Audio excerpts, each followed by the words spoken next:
Hello everybody welcome back to my YouTube channel Sawas Kaji र आज फेरि पनि आइसकेको छु म तपाईँहरूको माझमा उही पुरानो रुम लिएर। आज चाहिँ हामी रियाक्ट गर्न छौँ guys top 10 facts about Kathmandu. र त्योभन्दा पहिला तपाईँहरूलाई चाहिँ म एउटा इन्फर्मेसन दिन चाहन्छु। अस्ति नेपाली स्याटरडेमा चाहिँ हामीले च्यारिटी स्ट्रिम गरेर अराउन्ड 14,000 रुपिस उठाएका थियौँ। र भने चाहिँ यसपालि पनि यो स्याटरडे पनि हामी राति गुरुङजीको लागि फेरि पनि अर्को च्यारिटी स्ट्रिम गर्दैछौँ। त्यसमा पनि तपाईँहरू आएर डोनेसन गर्न सक्नुहुन्छ। अनि च्यारिटी स्ट्रिम चाहिँ हाम्रो स्याटरडे 6 पिएमदेखि सुरु हुन्छ। सो तपाईँहरू आएर डोनेसन दिन सक्नुहुन्छ है। तपाईँहरूको सानो हेल्पले पनि एउटा मान्छे बाँच्न सक्छ। सो प्लिज सक्दो सहयोग गरिदिनु होला है। नसकेको बेलामा सहयोग गर्नुपर्छ भन्ने छैन। सक्नुहुन्छ भने सहयोग गरिदिनु होला। हवस् त आजको भिडियो सुरु गरिदिउँ है त। जो पनि सक्छ, जसले पनि सक्दैन, प्लिज स्ट्रिममा आएर हेरेर चाहिँ हेल्प गर्न सक्नुहुन्छ। र राइट नाउको लागि भनिसकेपछि चाहिँ पालो भएको छ। सो फाइनली मैले भिडियो भेटाइसकेको छु र हामी भिडियो हेर्नेवाला छौँ। ओके, हेलो दोस्तों, कैसे हैं आप सब। स्वागत है आप सबका हमारे चैनल यस्तो टूरोपीडिया बोल्दैन हिंदी नर्मल पर। ठुसोले बोल्ने दोस्तों, गर्दैन। आज हम ओके, आपको जिस जगह की टाइमसर बोल्दा सफर नि पर हुन्छ लेकर टाइम जा त। रहे हैं उसकी खूबसूरती की बात सबसे अलग है। चारों तरफ पहाड़ों से घिरा हिमालय की गोद में बसा दुनिया का सबसे खूबसूरत शहर है ये। यहाँ इतने मंदिर हैं कि इसे अगर मंदिर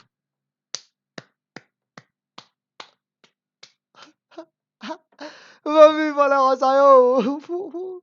दुनियाँका सबभन्दा सुन्दर सहरहरूमा साला ट्राफिक जाममा। मंदिरों ओके, का शहर कहें राम्रो तो हो भी ठाउँ। गलत नहीं होगा। हाल ही में यहाँ की वैली को यूनेस्को द्वारा वर्ल्ड हेरिटेज साइट्स में शामिल कर लिया गया है। यहाँ के स्ट्रीट फूड इतने लजीज हैं कि इसकी खुशबू से ही आपके मुंह में पानी आ जाएगा। सालों पहले खाना दुनिया का बजाएपछि अब सबसे बड़ा बिजनेस मेला इस जगह पर ही लगता था। जी हाँ, हम बात कर रहे हैं नेपाल की राजधानी और हिंदुओं का गौरव काठमांडू शहर। तो फिर देर किस बात की, अपना सीट बेल्ट बांध लीजिए अच्छे से और निकलते हैं काठमांडू शहर की एक शानदार सफर पर।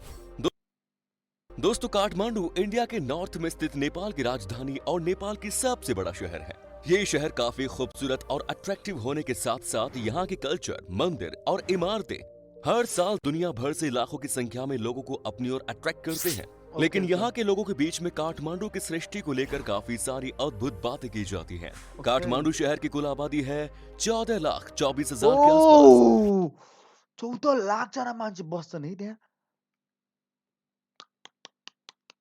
अगर बात की जाए पॉपुलेशन डेंसिटी की, तो आपको बता दूं कि यहाँ पर 29,166 लोग आपको पर स्क्वायर किलोमीटर पर देखने को मिल जाएंगे। काठमांडू को सिर्फ नेपाल की राजधानी के तौर पर नहीं ओह! जाना जाता, बल्कि ये दुनिया का एकमात्र ऐसा शहर है जो धरती से लगभग 4500 फुट ऊपर बसा हुआ है। दुनिया का सबसे बड़ा शहर है। यहाँ का मौसम हमेशा ठंडा होता है, लेकिन फिर भी मौसम मम्मी कसम मलाई आइसक्यो यार। यो यो झोपडी छ नि यसले भगवान् कसम त्यो कुहिरेहरूलाई मतलब त्यो हुन्छ नि यार फोरेन त्यो टुरिस्टहरूलाई पुरै स्क्याम हानिरह्यो यो भिडियोले। कमाल का लगता है और बड़ा मजेदार भी। यहाँ लोग हमेशा स्वेटर पहनते हुए ही दिख जाएंगे आपको।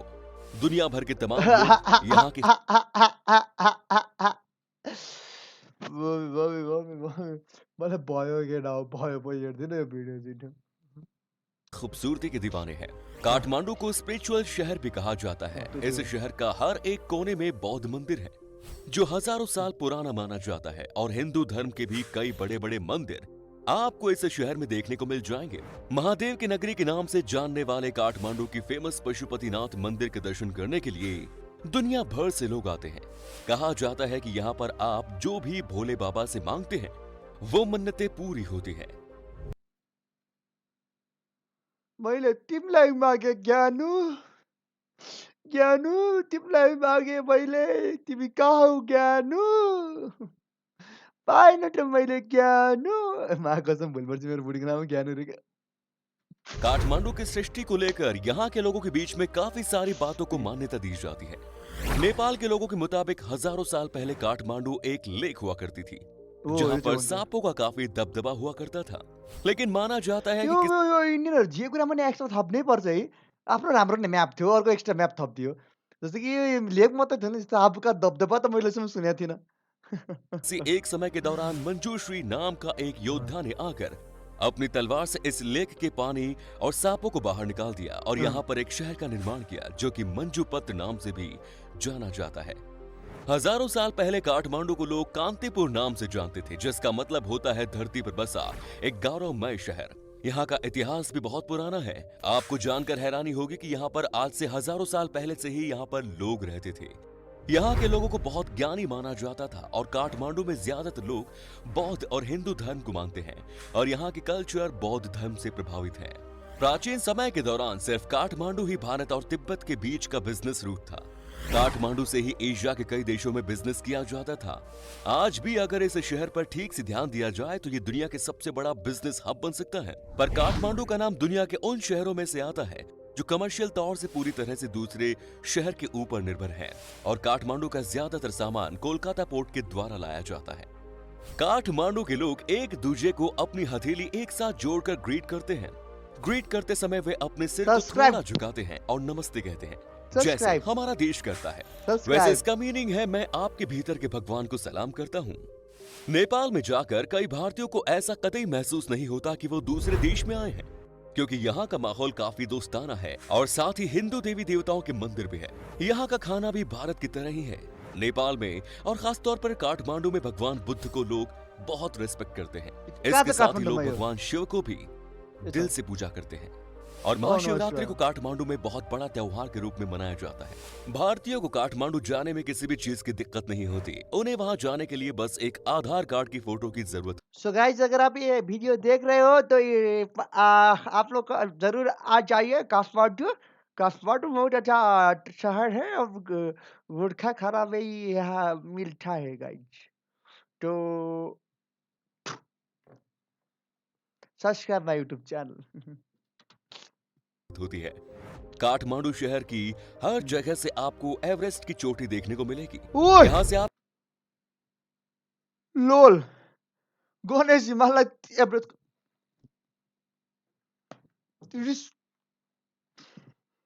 मोबाइल मेरो हो र मात्र बचे है। यो कुन च्यानल हो यो जाठा? यो टुरुपिटिपिटी हिन्दी नत्र आपको एक ऐसा नजारा देखने को स्ट्राइक मिलेगा दिया रे जो गेले आपको मलाई। कहीं और नहीं मिलेगा। आपको बता दूं कि काठमांडू के लोग बड़े हसीन हैं और लोगों के बीच में नाच गान करना बड़ा पॉपुलर है। यहाँ पर आप देखेंगे कि लोग फुल ऑन मस्ती करते हैं और जिंदगी को खुल के जीते हैं। यहाँ रात का माहौल कमाल का होता है और लोग यहाँ आप ठमेल बजार लैजाउँला तिमीलाई घुमाउन ठमेल बजार ठक्च्याउसी चढाउँथे ल्याइदिउँला चोख प्यारा भन्ने गीत सुने जस्तो छ केटालाई। को रोड साइड में पार्टी करते हुए मिलेंगे। पूरे शहर में ही लोग आपको हे रोड बहुत साइड सारे पार्टी रे फलफुल बेच्न दिँदैन बालिन्साले अहिले। यो कुरा पनि भन्दे। करते हुए मिलेंगे। दोस्तों, अगर आप काठमांडू के सफर पर गए हैं तो समझिए कि आपको तरह तरह का खाना खाने को मिलेगा। सबसे ज्यादा यहाँ के लोगों के बीच में बकरे की मांस फेमस है। यी चाहिँ पैसा कहाँबाट आउँछ काठमाडौँमा तरह-तरहको खाना खानलाई? पैसा पैसा वेयर इज मनी? यहाँ के लोग नॉनवेज खाना बहुत खाते हैं क्योंकि यहाँ पर ठंड जो हद से ज्यादा पड़ती है। साथ ही इस शहर में पीने के लिए एक से बढ़कर एक वाइन भी मिल जाती है। काठमांडू पूरी नेपाल से अलग है। ये नेपाल की सबसे साफ सुथरी शहर है।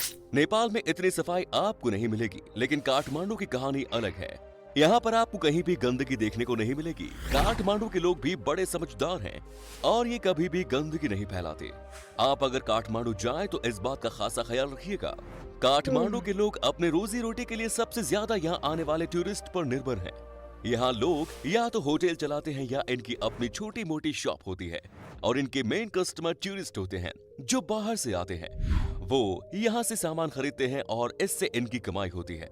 काठमांडू के लोगों को रोमांस किंग के नाम से भी जाना जाता है। एक तो यहाँ के लोग बॉलीवुड की फिल्मों के दीवाने होते हैं और ऊपर से ये खुद भी काफी रोमांटिक मिजाज के होते हैं। ऐसा हम इसलिए कह रहे हैं क्योंकि यहाँ पर आपको ज्यादातर मलाई काठमाडौँवालीले छोडेछ। काठमाडौँवालीलाई रोमान्टिक भनिराहु। कॉलेज के बच्चे अफेयर में पड़े मिलेंगे, लेकिन फिर भी काठमांडू कलेजके बच्चे अफेयरमा पाक्क सबै युनिभर्सिटीमा छु। लप्पर्या मेरा छैन नि पढक त्यसमा। में 90% लोग अरेंज मैरिज करते हैं और दूल्हा दुल्हन आमतौर पर शादी के दिन से पहले एक दूसरे को नहीं मिलते म या कलेजै नहीं नपढा देखते। नि मान्छे पढ्छु। तो अब हम आपको बताते हैं कि काठमांडू में वो कौन कौन सी जगह है जहां पर आप घूमने के लिए जा सकते हैं, क्या है इस देश का वीजा प्रोसेस और कैसे आप कम से कम रेट में इस शहर को आराम से घूम सकते हैं। ये तमाम जानकारी हम आपको देने वाले हैं, बस आप वीडियो के अंत तक बने रहें। पशुपतिनाथ मंदिर। ये बात तो हम सबको पता है कि नेपाल में बौद्ध धर्म के अलावा हिंदू धर्म को कितना माना जाता है। खास करके यहाँ भगवान शिव के भक्तों की कोई कमी नहीं है। आपको बता दें कि पशुपतिनाथ मंदिर नेपाल का सबसे फेमस मंदिर है। इसे यूनेस्को वर्ल्ड हेरिटेज साइट में शामिल कर लिया गया है। कहते हैं कि नेपाल में सबसे ज्यादा टूरिस्ट इसी जगह पर आते हैं। आपको ये बात तो पता होगी कि हमारे देश यानी कि हिंदुस्तान में कुल मिलाकर 12 ज्योतिर्लिंग हैं। इनके अलावा एक और ज्योतिर्लिंग नेपाल में भी है और वो है पशुपतिनाथ मंदिर। हमारे देश के प्रधानमंत्री श्री नरेंद्र मोदी जी भी यहाँ आ चुके हैं। माना जाता है कि बाबा के दर्शन जिसे हो जाए उसकी जिंदगी सफल है। साथ ही आपको ये भी बता दूं कि यहाँ पर आने के लिए और बाबा के दर्शन करने के लिए आपको कम से कम 5 से 6 घंटे का समय लग सकता है, क्योंकि यहाँ भी हजारों की संख्या में लोग आते हैं। नेक्स्ट इज दरबार सखुअर। दरबार सखुअर है काठमांडू की शक्कर रे, ये रे अंग्रेजी जान के अरे भैया गुटखा छोड़ के बोलिए, गुटखा छू के बोलिए ना। गुटखा के साथ स्क्वायर को स्क्वायर नहीं बोलने का चाहिए रे बाबा। दरबार स्क्वायर जान और शान। कहते हैं कि यहीं पर कई साल पहले राजा की दरबार लगती थी। दरबार सखुअर इतनी पॉपुलर इसलिए है क्योंकि दरबार स्क्वायर बोल रहे हो? गुटखा छू के बोलिए। ऐसा करते हैं, ऐसा करते हैं, ऐसा करके फूटे फालते हैं।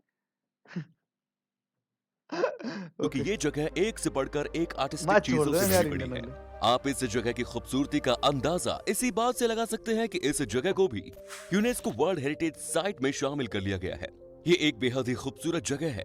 आप जब यहाँ पर आएंगे तो आपको एहसास होगा कि ये सबसे कितनी अलग है और शानदार जगह है। ये काठमांडू की एक ऐतिहासिक जगह है, क्योंकि ये स्क्वायर पैलेस 19वीं सेंचुरी तक शाही नेपाली निवास था और यहाँ पर कई इंपॉर्टेंट सेरेमनीज जैसे कि नेपाली सम्राट का राज्याभिषेक हुआ। इस महल को लकड़ी की खूबसूरती कारीगरी से सजाया गया है और इसी महल में राजा त्रिभुवन मेमोरियल म्यूजियम और महेंद्र म्यूजियम है।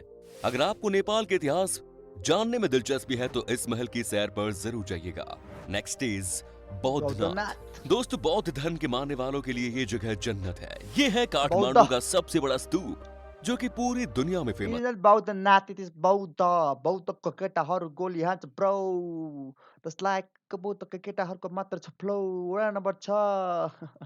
सदियों से बौद्धनाथ मंदिर तिब्बती बौद्धों और यहाँ के लोकल नेपालियों के लिए तीर्थ और ध्यान का एक इम्पोर्टेंट जगह रहा है। बौद्धनाथ मंदिर पर आपको हर समय हजारों की संख्या में लोग आते हुए दिखेंगे। सबसे अच्छी बात यह है कि यहाँ पर हर धर्म के लोग आ सकते हैं। यहाँ पर जो आता है वो यहाँ का दीवाना हो जाता है, क्योंकि इस मंदिर को बनाया गया है इतनी अलग तरीके से। अपने दिल की मुराद लेकर लोग यहाँ आते हैं और खुशी खुशी यहाँ से जाते हैं। आपको बता दूं कि दोस्तों, ये मंदिर भी यूनेस्को वर्ल्ड हेरिटेज साइट में शामिल किया गया है। Next is garden of dreams. चलिए अब हम आपको दिखाते हैं न सिर्फ गार्डन ऑफ ड्रीम्स काठमाडौँमा नेपाल का सबसे खूबसूरत जगह, बल्कि अगर कहा जाए कि यह है दुनिया का सबसे खूबसूरत जगहों में से एक, तो गलत नहीं होगा। यह है गार्डन ऑफ ड्रीम्स। स्क्रीन पर तो आप यहाँ की खूबसूरती को देख ही सकते हैं। यहाँ आने वाला हर एक बंदा इस गार्डन का दीवाना हो जाता है। यहाँ पर आप कहाँ यो गार्डन ऑफ ड्रीम्स? को हर तरह के पेड़ और फूल कमेंट करो यार, पर जान्छु यार बिठाऊंगा यार देखने को मिलेंगे। साथ ही यहाँ का 360 डिग्री व्यू अगर आपने देख लिया तो आपको इसके सामने दुनिया के सारे खूबसूरत गार्डन जीरो नजर आएंगे। गार्डन ऑफ ड्रीम्स लवर्स की फेवरेट जगह है और आपको यहाँ पर बहुत सारे कपल्स घूमते हुए नजर आएंगे और यहाँ पर आपको कई ऐसे लोग भी मिल जाएंगे जो कि अपनी गर्लफ्रेंड्स को शादी के लिए प्रपोज करते हैं। आप इस खूबसूरत जगह की लुत्फ उठाने नेपालमा गर्लफ्रेन्डलाई शादीलाई प्रपोज रे अपने फैमिली के साथ जरूर आए। ए भगवान, पोखरा घाटी। पोखरा घाटी नेपाल की दूसरी सबसे जाने मानी टूरिस्ट प्लेसेस में से एक है। ओए कहाँ रे पोखरा घाटी रे यार, पोखरा घाटी रे, घाटी हो या तो मुटु हो नेपालको, मेरो मुटुको टुकु। यहाँ से हिमालय की ऊंची चोटियों को आसानी से देखा जा सकता है। यहाँ से माउंट मच्छापुछरे को देखना भी एक बच्चा पुछरे नहीं, माछा पुछरे होता है। गुटखा ठूके बोले बोली रहा है, कुछ बोली का अलग ही अनुभव है। नेपाल। यहाँ साल के लगभग हर समय टूरिस्ट्स का टेंट लगा रहता है। इसके अलावा पोखरा घाटी हिमालयन रेंज और झीलों को देखने के लिए सबसे अच्छी जगह है। पोखरा बोटिंग, ट्रैकिंग, राफ्टिंग और कई खतरनाक गेम जैसे कैनोइंग और बंजी जंपिंग के लिए भी फेमस है। तो आप भी नेपाल आएं और इस खूबसूरत घाटी का मजा लें। झूठो बोलने दोस्तों आपको बता दूं कि इस शहर में या पूरे नेपाल में घूमने के लिए आपको कोई भी वीजा की जरूरत नहीं पड़ती। आप हिंदुस्तानी हैं और आपका ये नाम ही काफी है अपने बहन जैसे देश नेपाल के लिए। वहीं इस शहर में भोसड़ी के बहन तेरे मैं तो भगत वेट करो। ओके। अगर आप घूमना चाहते हैं तो 7 से 8 दिनों के लिए आपको 35 से 40 हजार रुपए खर्च करने होंगे। नेपाल की करेंसी है नेपालीज रूपी। लगभग 1.5 नेपालीज रूपी एक भारतीय रुपए के बराबर होती है। तो दोस्तों ये था काठमांडू शहर। कैसा लगा आपको कमेंट्स में बताइए। क्या कभी आपने विजिट की है इस शहर की, और अगर की है तो आपका एक्सपीरियंस कैसा रहा। So what is this any टुरिस्टको जम्मै त मलाई यो धेरै बक्छ थियो अब यसको भिडियो हेर्न मन लाग्यो मलाई। के हो यार यो के हो काठमाडौँ यस्तो छ ड्रिम्स अफ गार्डन काठमाडौँमा कहाँ छ यार? कहिलेदेखि इन्डियाको बेहेन भयो यो नेपाल? भाग तराई तराई होस् या हिमाल या पहाड सबै हामी नेपाली हो। माया कसम कसैको बेहेन होइन हामी। यति कुरा चाहिँ याद गरौँ होइन। अनि त्यसलाई गएर हेट गर्ने काम चाहिँ नगर किनकि धेरै हेट गऱ्यो भने मलाई स्ट्राइकर हानिदेला। र अब कुरै गर्नु पर्दाखेरि चाहिँ if you love the Kathmandu र तपाईँ काठमाडौँबाट हुनुहुन्छ भने चाहिँ तपाईँले पर्सि मेरो चाय डिस्ट्रिक्टमा डोनेसन दिनैपर्छ। तपाईँ काठमाडौँ भनेर नेपालबाट जुनसुकै ठाउँबाट हुनुहुन्छ भने पनि तपाईँले चाहिँ डोनेसन दिन सक्नुहुन्छ। तपाईँलाई कस्तो लाग्यो टप 10 फ्याक्ट्स अफ काठमाडौँ? मलाई चाहिँ एकदम झुर लाग्यो होइन। Reacting to the facts of Kathmandu र यसमा फ्याक्टभन्दा धेरै मलाई यसमा मसला र मिर्ची लाग्यो जस्तै इन्डियनमा हुन्छ। र यस्ता कुराहरू थपिदिइरहेको जसलाई कि तिनीहरूको जति देश तिनीहरूले पाइरहेको नि त्यतिमा खुसी हुनुपर्ने हो। हामी ग्रेटर नेपालको लागि युद्ध गरिरहेको छैनौँ हामी। न कि हामी कुनै पनि लिगल एक्सन लिइरहेन हाम्रो नेताहरूले। त्यसमा खुसी हुनुपर्ने त कता कता पुरै नेपालै हडप्न खोजिरहेछौँ। That is the wrong thing. यदि त्यो कुरालाई हामी सपोर्ट गऱ्यौँ भने द्याट डाइरेक्टली मिन्स द्याट कि Buddha was born in India not in Nepal. अनि सगरमाथा पनि इन्डियाकै हो। अनि पशुपतिनाथ पनि इन्डियाकै हो। अनि सागर बस्नेत पनि इन्डियन हो। गुटखा ठ गुटखा ठूके बात करिए रे बाबा। गुटखा ठूके गुटखा गुटखा ठूकिए और बात करिए। तुम लोगों को गुटखा ठूकने का तुम जैसा तुम्हारा देश का मैप है और ज़्यादा बकचोदी पेल रहे हो। ऐसा करने का नहीं चाहिए रे। अगर कोई इंस्टाग्राम, टिकटॉक पे हो तो ये क्लिप काट के हाथ दीजिए, गुटखा ठूकिए बात करिए। मैप पे गुटखा मत ठूकिए। वो ज़्यादा ज़्यादा पहले से ही तुम लोगों का मैप खत्म है। और कोई ये इंडिया से देख रहे हो और इंडियन लोगों को तुम लोगों को बुरा लग रहा है तो आई एम सो सॉरी। मैं कुछ नहीं कह सकता हूँ। तुम्हारा देश ने ही गद्दारी की है। हमने गद्दारी पहले से ही नहीं किया है। ओके। और तुम लोग बहन ऐसा बोल के वीडियो मत बनाओ यूट्यूबर लोग। हम किसी का बहन नहीं है, हम किसी का भाई भी नहीं है। हम जो है वो अच्छा है, ठीक है। और तुम लोगों को कुछ नहीं बोलने का चाहिए। और काठमांडू का फैक्ट तो तुम लोगों को पता चल चुका होगा। और देखिए देखने के और दूसरे वीडियो देखने के लिए सब्सक्राइब ज़रूर कीजिए। और क्या बोलते हैं नेपाली पे और हिंदिया पे जय जय जय जय यत्रो नि इंडिया भन्दिनँ। नेपाल, जय नेपाल। और और गुटखा ठूक के बात करें, गुटखा मैप पे मत ठूकिए और ज़्यादा बड़ा देखने का दिखाने के लिए, okay? Buddha was never born in India. Buddha was uh, Buddha lived in India. We accept. He did a lot of things in India. We accept. But he is the son of Nepal, and don't say that he Lumbini was in India or Lumbini was in that. If we start to say like that, now you start crying. Okay. Bye bye. Jai Nepal.